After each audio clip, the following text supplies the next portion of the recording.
Well, we're finally rolling, I believe, here. Well, let's see. Oh, hold on. I gotta tighten this up some more. I think you tightened it up too much.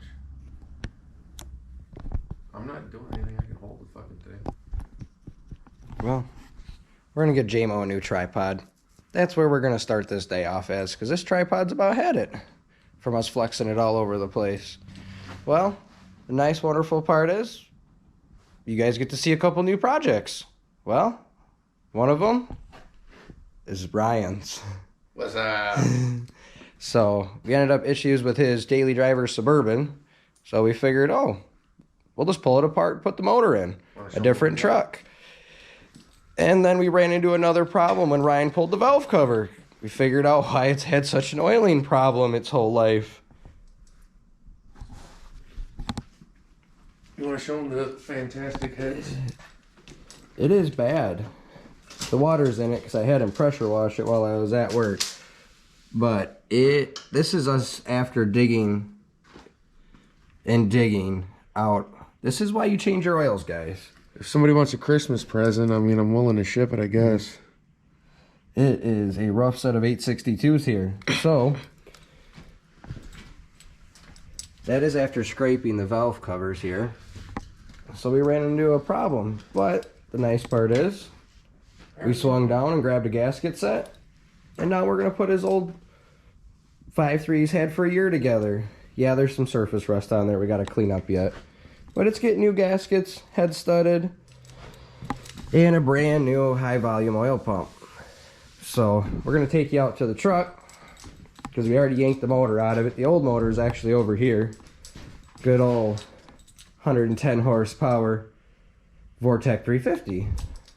There's JR's Bad Rod 5.3. Good old stuck on injector. Kicked a rod right out of that one. And no, that is not the truck that's getting a 5.3, but we'll bring you back to that one. The good old trusty 97 Chevy extended cab two-wheel drive. It even comes with a door squeak. It's got your typical door squeak, but it's two-wheel drive. We got it all tore apart. And there's a bunch of parts in back of the truck. The yard is a very, very bad mess today. And Duramax is even sinking over there. Yard is a mushy, mushy mess.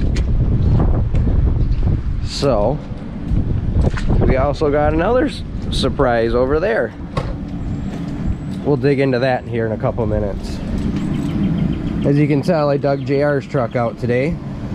And we got to figure out why it's not wanting to go into four-wheel drive. So we're gonna wander over to, oh, yep, Jerry's truck is still here. Got a couple more parts we need. But this is a cool surprise that you guys haven't really got to see too much of, besides probably in the background. Let me pop the hood pins here.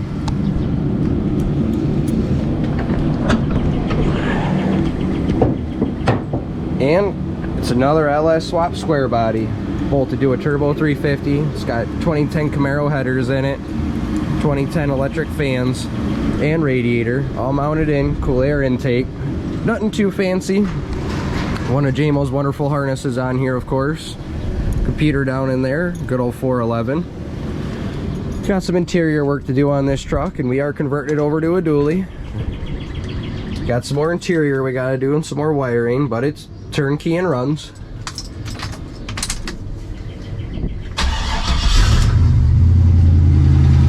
Sound too bad.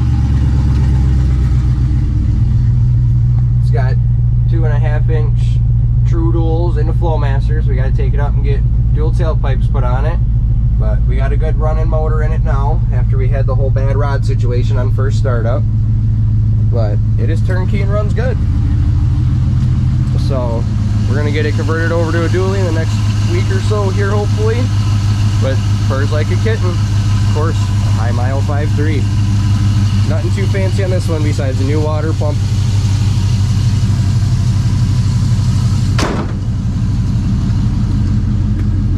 And the hood pins are gonna go away. This hood is not staying on this truck.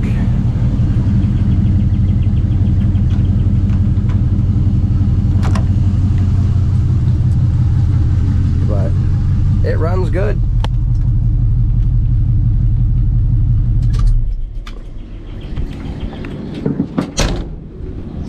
So, and there is your 373 Posi full float that needs to go in the truck yet. Now we're gonna get back into Ryan's truck. We'll get back into the Tahoe later. Let me shut this heater off. So after realizing this motor was bad, we dug this one out that's been in the corner for a year. And we're gonna get her put together today. We're gonna get you guys a time lapse going here. We are gonna get all of this put back together now.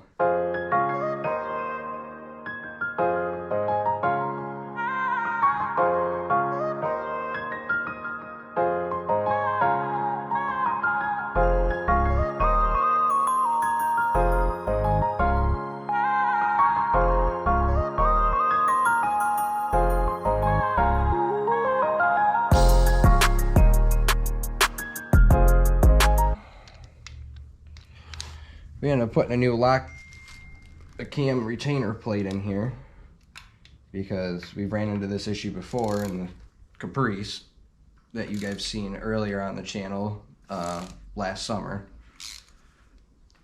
We already pre-assembly lubed the cam because we're going to reuse the stock cam in this. So bring it around here because we need to be able to show them this wonderfulness of making sure this is right. Just got to get it wiggled through here because we already got the oil pump preset. We're going to do a video update on that soon for you guys, so you guys can see how to properly set your oil pumps, because you make one mistake with that, you'll burn this whole motor up on first startup. At least this one will have oil pressure. Yeah, I'm not back into having the motor out of the Caprice 5 times. You have to line these up dot to dot or this motor will never run right. Your tune will always fight you. And we got the heads off, so we got a little bit of cheating here we can do.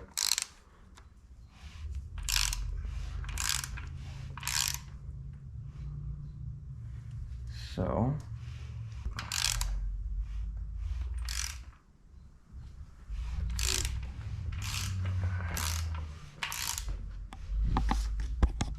Those are the lifters that came out. Rollers. Thanks to JMO, we got more.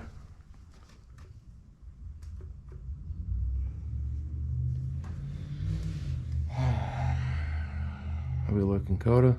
this is a pain. What are you seeing? It's just getting it lined back up right. Too far that way.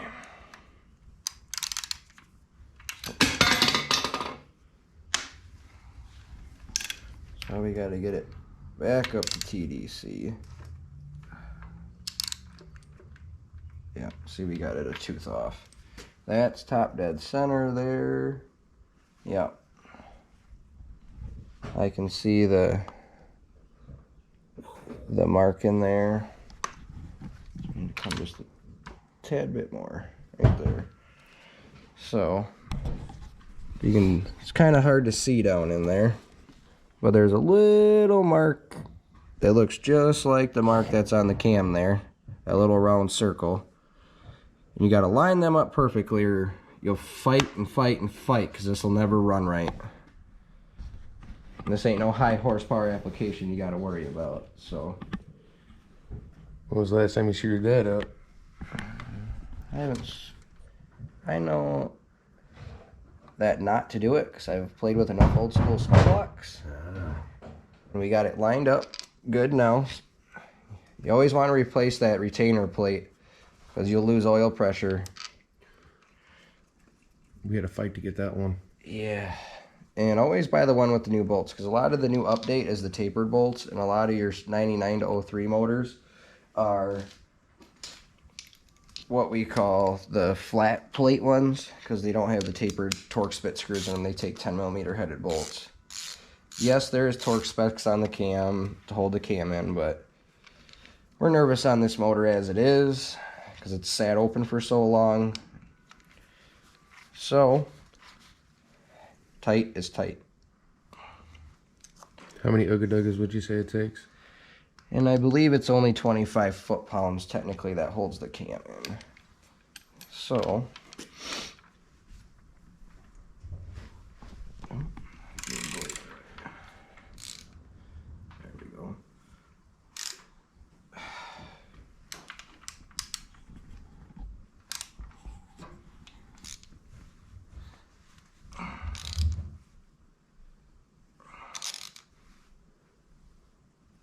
There we go. Now we are going to run a turbo drain front cover.